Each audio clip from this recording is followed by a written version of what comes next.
பரிதாபம் தான் அந்த அம்மா. ஏதாவது ஒன்று பேசணும், ஏதாவது ஒன்று தக்க வைக்கணும்ல அந்த அம்மா. அங்கே ஏற்கனவே நாற்காலி போட்டி கடுமையாக இருக்குது. அங்கே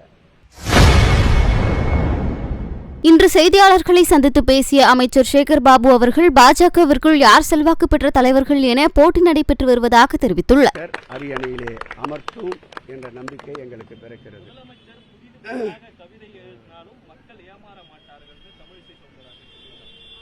தமிழிசை கவிதையிலே மக்கள் ஏமாறாததால் தான் அவர் எந்தெந்த தேர்தலை எல்லாம் சந்திக்கின்றாரோ அத்தனை தேர்தலிலும் மக்கள் அவருக்கு தோல்வியே பரிசாக தந்து கொண்டிருக்கின்றார்கள்.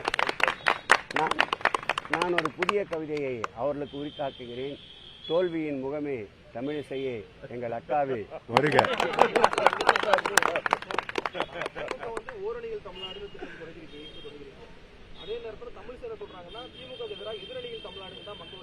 பரிதாபம் தான் அந்த அம்மா. ஏதாவது ஒன்று பேசணும், ஏதாவது ஒன்று தக்க வைக்கணும்ல அந்த அம்மா.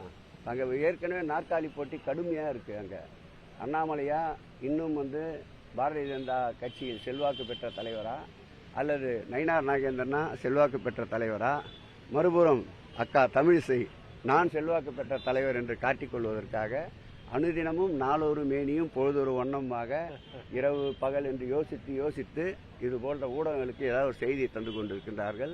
அதை நாம் பெரிதாக எடுத்துக்கொள்ள வேண்டிய அவசியமில்லை. சட்டம் ஒழுங்கு நன்றாக இருப்பது தானே அவரும் தமிழ்நாடு முழுவதும் இப்போது பிரச்சாரத்தை தொடங்குவேன் என்று அறிவித்திருக்கின்றார். அது சட்டம் ஒழுங்கு சரியாக இருப்பதால் தானே அவர் வாயில் வந்ததையெல்லாம் உளறி கொட்டி கொண்டிருக்கின்றார்.